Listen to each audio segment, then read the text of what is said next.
Hi everyone, and welcome back to Kundarak by Night, where my character Fools here is sitting in his little corner practicing the hidden art of levitation. So here we are into Epic, the second episode of Spin for the Win, our attempt at a barbarian Shadekai chains build. I should have specified in the first one that, as most of you will know, the Shadekai first level by default is Rogue. For my convenience and what I wanted to do with the build, I've removed that using a lesser heart, which is very extravagant for me given that that costs over 1,000 DDO points. I wouldn't ever recommend you do that unless, as is the case for me here, you plan on spending a really long time at the cap and using the build in the different way that you want to set out. In my case, I needed an extra feat to squeeze in all the things that I wanted the build to have. So I swapped the rogue feat out, and I guess I've replaced it effectively with a fighter one. I mean, if you wanted to try it as was, it's perfectly all right to just leave the rogue feat, the rogue level in, have a one rogue and one favored soul 18 barbarian, and just take the extra sneak attack dice. You could totally do it that way.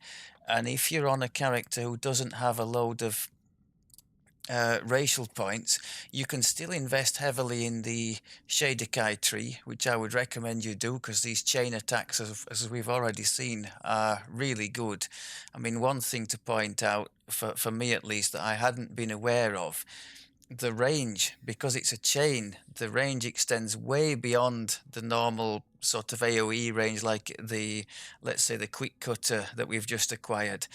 The range on that is paltry compared to the chains. They just extend way out and catch things almost, what could we say, delayed blast fireball radius, something like that. I don't think that's exaggerating too much to say that they hit things out there. So given that we plan to use a weapon that's got pretty heavy CC at the cap, opening with one of those chain attacks sounds like a pretty decent idea to get all the immediate opponents salted, slowed down, paralyzed, whatever it happens to be, and then take it from there. I think that that could be a pretty decent idea. Of course, if you didn't have too many racial points, the big investment here would mean you'd have to cut down on your Vistani investment, which I think is still fine. You could put 20 odd points in Vistani, still get most of the really good stuff, the double strike, the melee power, all that good stuff in the tree, and then get your 2 chain attacks and the good stuff from Shadekai. I think it could totally be done that way. So let's just talk about how we've rounded things out since we left you in late heroic. So we've gone for all the 41 points in Vistani so that we can have the very nice capstone, extra on ability scores, attack speed, melee power, so a huge capstone that. And unlike some other trees where when I've tried to do this, especially without taking the tier 5s, I've ended up taking a load of filler. It's not really the case for this build. We've got all the attack and damage line up here. We've got all the PRR and MRR line up here together with some nice things, not least immunity to energy drain in that one there. So beholders, here's looking at you. Strength, of course, and we even have I'm talking, I wouldn't normally have taken this one if we didn't need to put 41 points in the tree, but it triggers on a Vorpal, and we just took the feat perfect single weapon fighting at 22, which just happens to extend our Vorpal range to a 19 to 20 from just 20. So we're going to get a little bit more mileage out of this Blood of Vengeance thing. I don't think it's going to be too amazing, but hopefully it'll prove me wrong. So yeah, thought we finished the points in there with the spare points we had left over. That I could have done a few things. I was thinking about a point in Harper for one hit and damage. That could have been okay, or a point in the there's a one of the favored soul things. Is Beacon of Hope, isn't it? I could have had 10 healing amp for that 1 point, which could have been a really nice investment. Instead, as the theme of this build is, you know, more offense based, more going for the damage, I went for 4 in Ravager. So that first point gets us a bit more damage when we miss the attack roll by rolling 1. And then we've got 3 more on our power attack, which is always active anyway. So just basically 3 extra damage. So not terrible use of our last few points. Okay, quick look at the epic gear. It's my standard stuff for epic gear. I can't recommend the 5 pieces of salt marsh enough for when you're first going into epic. There's so little stuff, in my opinion, that's decent to wear at 20 or 21. But between Saltmarsh and Borderlands, I think there's some really good stuff for most melee and ranged builds. Stuff like this ring, ghostly, very nice. So it's got your speed, your movement speed, and your attack speed sorted there. Dodge as well, very good for us in light armor. The belt there, we've got parrying for the saves, seeker for the criticals. Here we've got the insightful sneak attack, damage, accuracy, deadly, loads of good stuff there. Insightful strength, the more of a defensive one, these hit points, PRR, MRR, extra strength. And on the boots we've got freedom of movement, as well as some nice con there. So a really nice set, and the set bonus is pretty nice too. A nice mixture of attack and defense.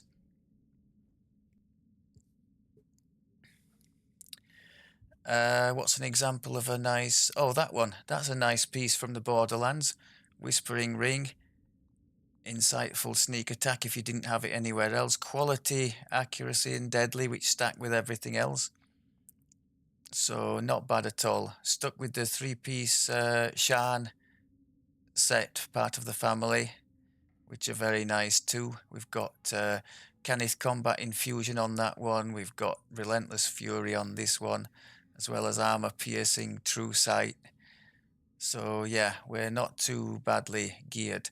Weapon-wise, I started with a Borderlands Kukri, and as I happen to have some Thunderforged Dwarven ingots left over, I thought I'd create as a Thunderforged weapon to use. Very nice, these, for the level they come available at, particularly if you don't plan to do anything with sentience, because for some reason these won't take sentience. But they're very competitive for the level they come available at. They have a high damage rating compared to the Borderlands ones. I think there's extra dice in there, and as you can see there, they also have all the Metaline damage bypasses, so it won't be bothered about golems and all that kind of thing, which is quite nice. Let's have a quick look into the epic destinies. As mentioned, I seriously contemplated going more defensive and equipping a rune arm and having Macrotech as the main one, and I stopped myself and said, no, this is the offensive life. We're going all out here. So we've gone for the Dreadnought Destiny mantle, rather, +1 W from just having that mantle selected. But where that really shines is later on in the tier 4, I think it is. We have 15% extra helpless damage when we're in the mantle, and also is it that one? Yeah, weapon attacks against things that have stacks of terror, which the mantle does give very quickly by the looks of it, we can start to amass vulnerability, which is something that we wouldn't have had otherwise if we hadn't been in this destiny. So I think that's going to be good against end bosses to hopefully make them die before we do. Okay, Fury, we're in here for two things mainly, but still plenty of nice stuff in here. Quick Cutter, which falls very nicely into our AoE spin for the win mold, and the Healy Rages, because at the moment all I have is Blood Tribute. So if I insist stubbornly on not using hirelings, unless I'm grouping with my guildmate who is an excellent favoured soul healer, I'll mention something about that later, because I've been very impressed with that build, and it's shown up things that I didn't know that the favoured soul had. So yeah, Quick Cutter, Healy Rages, but there's plenty of other nice stuff as well in here. Extra Rages, extra strength when raging, double strike in there. We can double the effect of the Primal Scream. Primal Scream, very nice, especially if you're in a group. Give everybody 2 or 4 bonus to strength dex con. Nice to have. And the Shadow, lots of sneak attack dice in between the cores and the Dance in the Dark here. Nice synergy with our attempt to boost reflex saves for our evasion. Evasion itself coming from the 3rd core in the tree. I'm going to try and boost as much as possible our dodge, being as we're in light armor. You can see already we are supposed to, hang on, can I bring it up? As I understand it, the dodge is supposed to be capped by the max dex bonus of the armor, which in the case of this one, I think is it 12? Where does it? Oh no, it says 20 there, doesn't it? But I think it was 12. We've had it boosted by 6. Yeah, light armor max dex bonus. So we've had it boosted by 6 with that lithe, and by another 2 for taking the feat mobility, which we took at 20, if memory serves. So that also gives 2 extra on the max dex bonus. We have plenty of dodge. I think we have 9 on the gear from the ring there, but also, as I understand it, the uncanny dodge which you get as a barbarian, it comes with 1 extra dodge, something like 5 or 6 times during the leveling process. So the more levels of barbarian you have, the more extra you get. I think we've benefited from 5, if memory serves. So we've got that. He does have 3 Shader Kai past lives, so that's another 3 dodge. So we've been able to go right up to that 20 cap at the moment. So that's been very nice to have. Just looking at this Dreadnought, I've never done Dreadnought as the main tree before, but I'm looking forward to having fun with it. It synergizes particularly well with our build, I think. Aside from what I've already mentioned, we've got the extra action boosts. I'm going to try and put some prowess filigree into the weapon that we use at end game, so that we're always getting that juicy 50 extra melee power when we hit a boost, and hope to be boosting very often. Extra stats when we hit the boost. Potential here for more maximum dex bonus, so more dodge if we can fit that in. I'll have a little look when we get to where we're going and see what we can do in terms of the max dodge we can get. If I understand it right, I think the dodge cap starts at 25 for everything, but then there are ways of raising that up above there. So I'll just have to have a play around with some of these things and see what affects it. This one, very nice for our build too, given that we're using power attack. So that's giving us 6 extra critical hit damage just for having power attack going. 6 double strike there. So not bad at all. And then up at the top, we've got now we've got some good things. I remember thinking some of the stuff on our paladin, it was a bit lukewarm up at the top, but definitely not the case with this tree. We've got the standard extra critical multiplier for 19 and 20. What's this? It's on quite a long cooldown, but that looks like another nasty. Is that an AoE? Yeah, cleave attack. Another nasty cleave attack then, if I can remember to use it. +2 crit multiplier as well. Yeah, that's gonna. Oh, and it's a guaranteed crit as well. Wow. Okay, so that's definitely gonna be a thing. Improved trip. No, we're not doing any tactics on this. I've got enough buttons and things to push already. If I can remember to push all the buttons, I think we'll be doing well. Chance to regenerate action boosts. Yes, please. Should be good in if we try some raids with it. Should be good for that.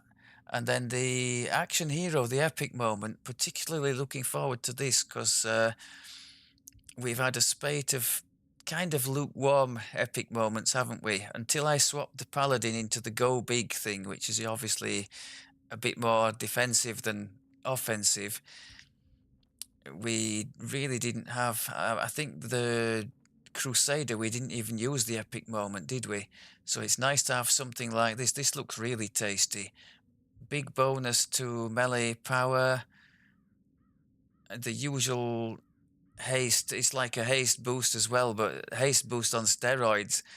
It's incorporating the Reaper double strike thing, the melee power boost, standard haste boost, plus a movement speed bonus and defensive bonuses as well. That 15% dodge is ignoring the dodge cap. So very, very tasty. And lasts for what, 30 seconds is it? Looks like it. So look forward to giving that one a go.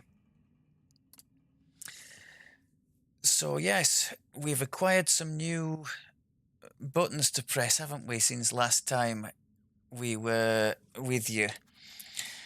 It's been a bit of a challenge to get everything in my eye shot because it's pointless. I always say it's pointless having these extra nice things if you forget to use them and just leave them there on the bar. So we're still making use of the cracking attack rapid slash. I need to remember to hit the primal scream at the start just for that nice little bonus to strength. Actually, the fact it's boosting dex as well will help our reflex save. So that's a nice consideration given that we've got evasion planned for the future. So strength, dex and con, very nice for our build. We've picked up these two as well. Death Frenzy, really good. 6 strength, extra crit damage on a 19 or 20. Bonus imbue die, as mentioned before, not amazing because this build's imbue isn't that strong, but we'll take it. And 10 extra melee power.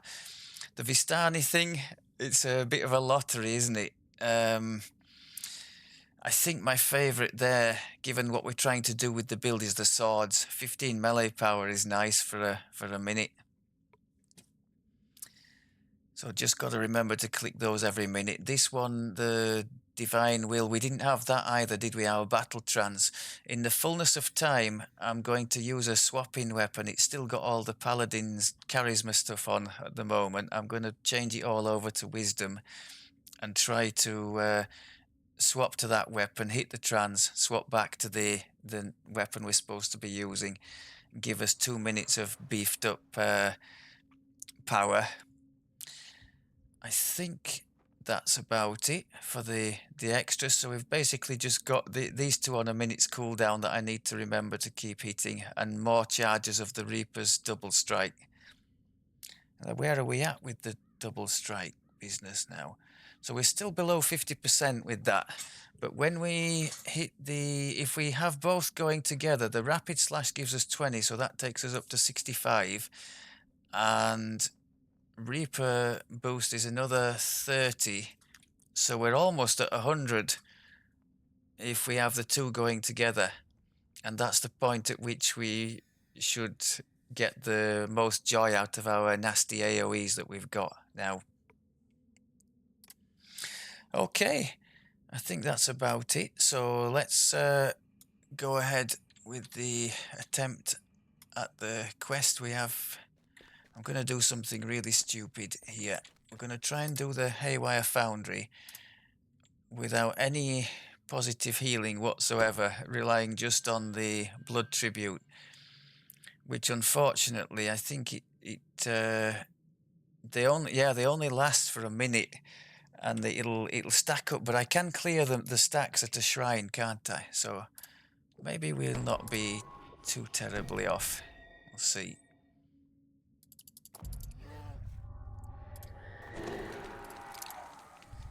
So displacement lasting about 2 minutes now, so that's not terrible. Get the little short-term buffs on. Stars, I think, is 2 on all ability scores, so that's not a bad little one to have. So as before, open with cracking attack and the rapid slash, so that everything else is getting some juicy buffs. That was a quick cutter there. Can I just show the... so as you can see, we have a... Oh, you can see there, 26% to dodge. That's from using the quick cutter. It gives one of the things it does afterwards is give you a 6% bonus to dodge, which ignores your dodge max. So that's very nice. And given that we also have a chain attack that does the same, can we see... No, it's in the enhancements somewhere. Where is it? There we go. The spike chain gives 5% dodge for 6 seconds. So we can actually go into a fairly decent area with the dodge, which is great. You hear the sound. Of course, I forgot to hit the blood tribute, so we took some damage there. I think the hit points is pretty good. I'm not complaining at that at all.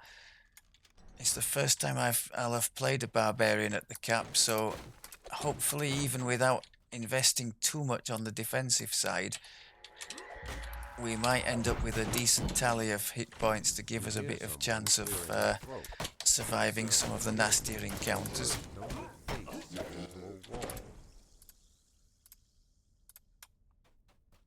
Anybody back here? No? Okay.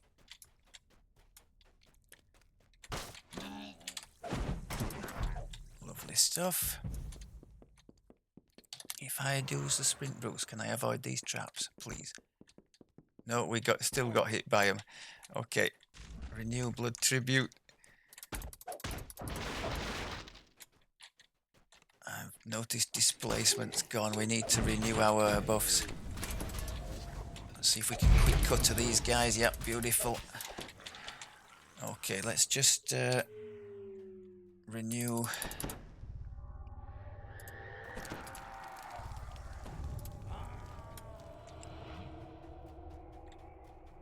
Let's try and close with this lot invisibly. Oh, that was tasty. They never saw us coming. So that's a lesson to self when the difficulty ramps up in the legendary time. Oops. I need to make more use of that. As mentioned, I'm a bit disappointed that those two abilities in the SDK tree are sharing the same cooldown, so really I can only make use of one. I've chosen to put the jaunt one, the wings type one, on the bar, but still an invisible abundant step on a 30-second cooldown. It's not terrible, but given I've had to spend 6 points to acquire it, oh, let's not do that. I think that's rather steep.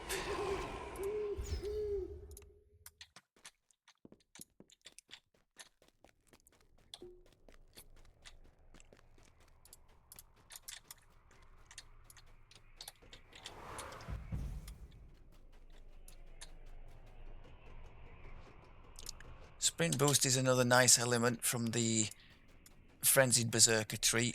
I've chosen to only put 1 point, but it's still a 35% speed boost. As you can see, it's serving us quite well. Did that not work? I thought I had everything set up perfectly. What went wrong there? Can you please pull the lever? As the north wing gate lever locks into place, a freak power surge shorts out the storage area's Let's energy boost barriers. again.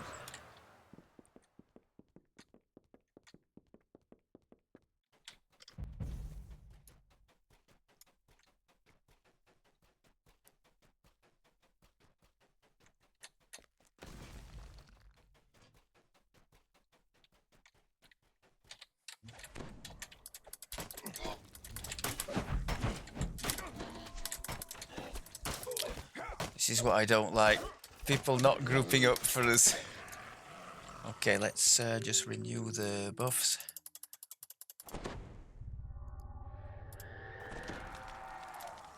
We'll be decadent. We'll throw in an extra strength boost. Let's see how much we can get to now. 82, that's not terrible. Even through your clothing and armor, you can feel the floor grow warmer.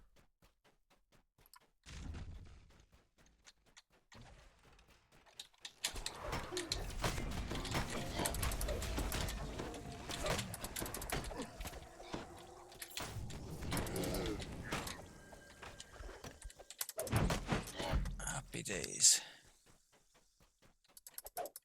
Oh, do we have to speak to that one? No, I don't think so.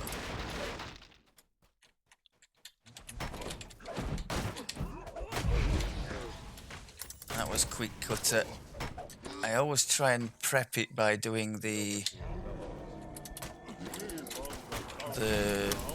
cracking attack and then the rapid slash to get us the extra damage on the big AoE attacks. Crikey, the speed this thing has, even having just taken precision feat, the speed is frightening compared to what we had on the Paladin.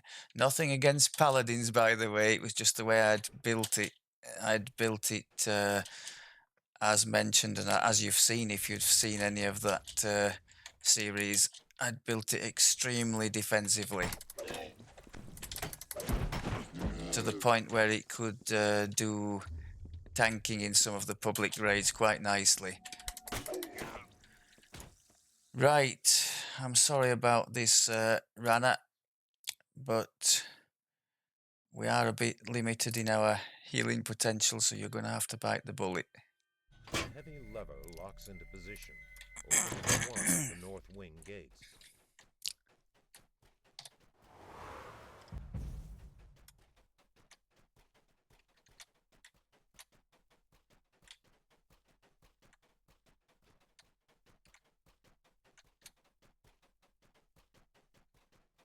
Oof, almost didn't see that. Just redo the buffs.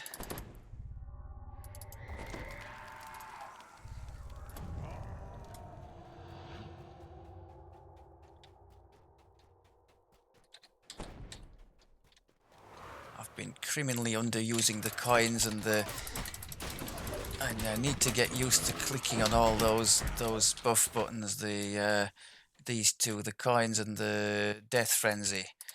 They need to be on, well, all the time really. Or it's not the coins, is it? It's the Vistani fortune thing. I think coins is one of the things that can come up.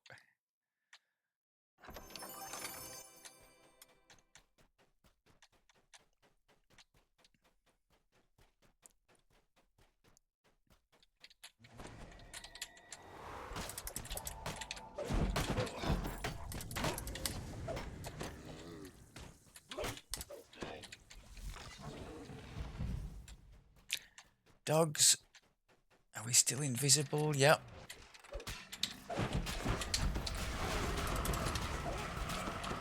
Happy days. Speak to this one.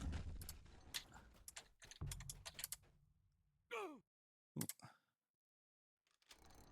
Let's refresh.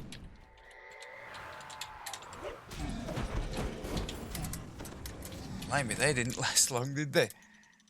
I love it.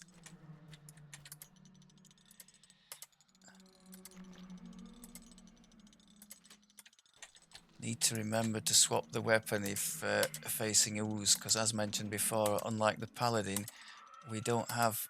Oh, what was I doing? We don't have a way to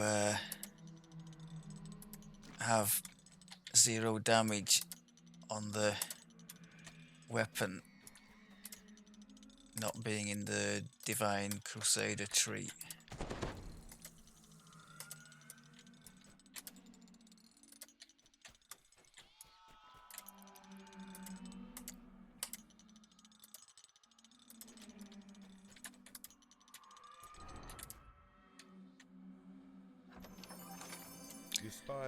Okay, so our adamantine should stand us in pretty good stead against this lot, shouldn't it? At least I hope so.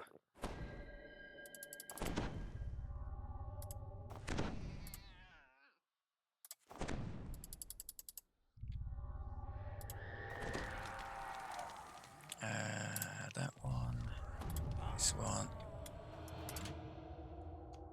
A turn of the key unlocks the heavy doors. Got all the buffs on. Come on, people, meet us at the entrance.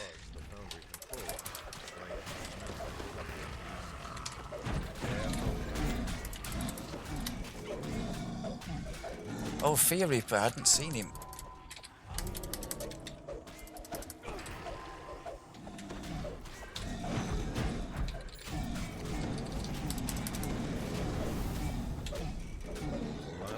Happy days. I didn't do a very good job with the damage mitigation. Just a word on that. The Blood Tribute, it caps at 150 in Heroic, but for each Epic level, and I'm guessing, does that apply to Legendaries too? Let's have a look. There. Each Epic, and yeah, so we're going to end up with how many are there? There's 14 out there, so we're going to end up with over 300 extra, so it's going to be 450, about 500, is it, for hitting the Blood Tribute? So that's not bad. It's still going to be worthwhile using, I think, at the cap. I like the sound of that. So the more we go up in Epic, the more of a buffer that gives us.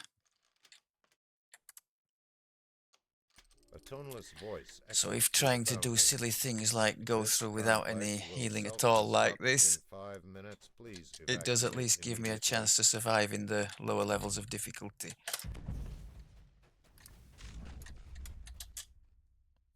Oh, here we go.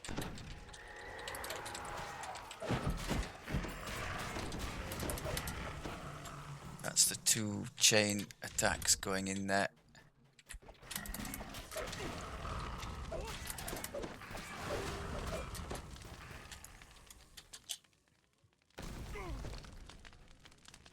So as mentioned, we do have one more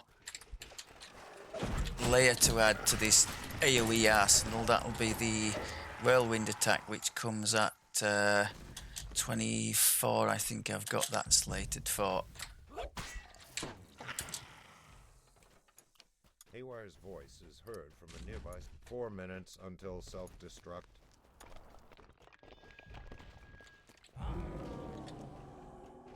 Haywire continues. There's a blast door up ahead. Keep abreast of it. Reach the exit. Hurry. As soon as I see someone reach the exit, I'm gonna count to 20 and seal the blast doors. There Well, ain't let's make a time to big wait group for out of you all. stragglers.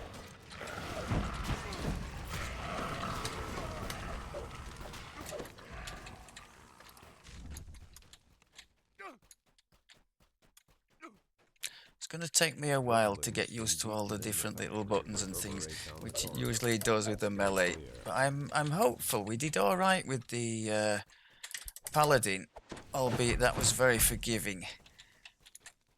So I'm hopeful we can do the same with this. We are going to be assisted, as I mentioned, 3 minutes until by self-destruct. my guildmate on a nice Healy build, and I'm going to talk about that in a minute once we've done the quest. I'll just mention, once we've got through here, my infamous bio section in my Haywire character sheet, gestures to the glowing quarterstaff on the left. which You I am feel always powerful reminded of elemental energy when I course through your undertake this hands. quest. A spellcaster might be able to channel Probably this one of the power. most disastrous moments of my whole DDO career. Happily, this one didn't follow the same way. So, yeah, there you go. Most noteworthy accomplishment to date, probably falling off the Haywire Foundry Bridge with the quest completed. Somebody had told me, I don't know if they were just having a laugh, knowing what would happen or what, but that you've got to jump when you go over the bridge.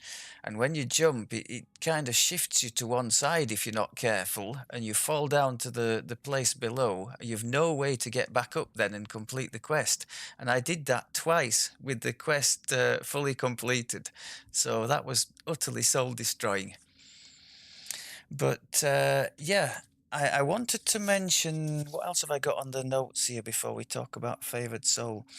Yeah, several of you have sent me little tells in the game recently, just saying that you liked the content and keep up the good work and whatnot.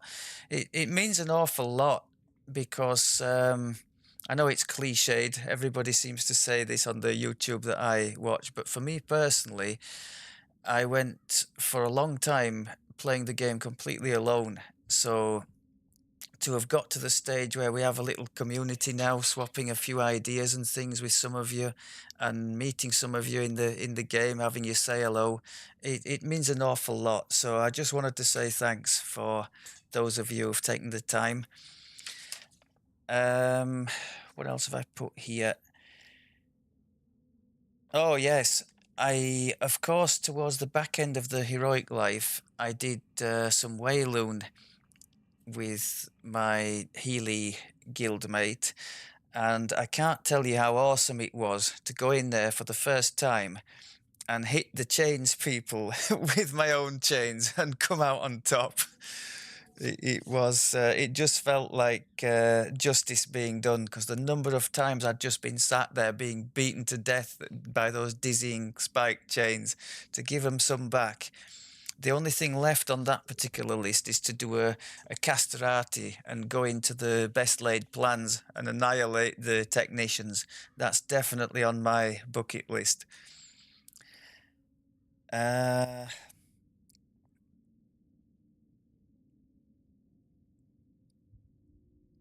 think that's all I had to say. So let's just talk a bit about this favored soul. The build is trying. My guildmate is the 17 favored soul 3 paladin.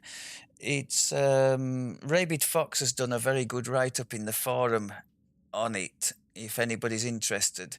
I think it's called the Low Life Bubble Healer in there. So as the name suggests, he's got some. It's a dwarf. He's got some investment in the dwarf tree for the greater. Is it the greater dragon mark? That's the radiant force field, which is just amazing.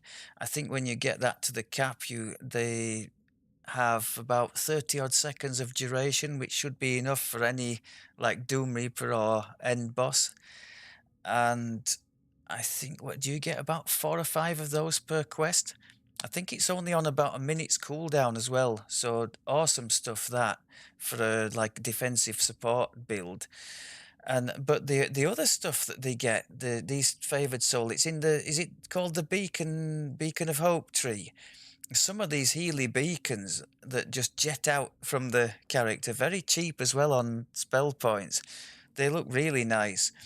But the things that have particularly caught my eye, which I had no idea were even a thing, these hope for success, hope for this, hope for that. There's one for skills which I don't think is really in our sphere of thinking at the moment, but all the other three look really good. There's one for defense for PRRMRR, another for melee power. I mean, all right, it's only 12 melee power, I think, the way it works out for us, and it doesn't increase with level. It's on favored soul level, I think. But it's particularly when you're lower down, that's nice. And I think it's on only a 6-second cooldown, so you can totally spam that. And I think it's free. I don't think it even costs any mana, so there's no reason not to if you're not doing the Healy side. But the big one that's on a minute cooldown is the hope for success. One crit threat range and multiplier. I think it's a sacred bonus, so obviously stacking with everything else. Now that when you're on a boost against an end boss, a raid boss, or a Doom Reaper, I'm thinking that's going to be amazingly valuable. So if we can coordinate there's going to be some real nice stuff to be done, I think. We're going to try and push the boundaries, for us at least, when we get to the cap and see what we can do. I'd be hoping that we can at least give the Doom Reaper a run for his money between the offensive power this build seems to have and the defenses that cleric has.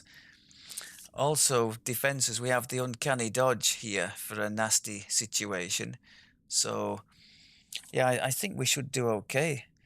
But I haven't even mentioned the best part of that favored soul build, the tier 5 healing wall, or the fire flame healing, or whatever it's called. Is it flames of purity or something? It's unbelievable, that thing. You just sit in there 30 seconds, sit in there, and it's just a ticking heal. Imagine that against a boss. So I'm definitely looking forward to playing with that character at the cap and seeing what sort of challenges we could overcome. But this is about the barbarian, not the favored soul, so I'll save that for another time. I don't have a Healy character at all on my books because I just think that if I'm all right as the tank because there's just you to sort of take care of, and others, often if you're lucky, others will look after you. But as the healer, you have to pay attention to what all the others are doing and how they're doing and whether they're in needing help with anything.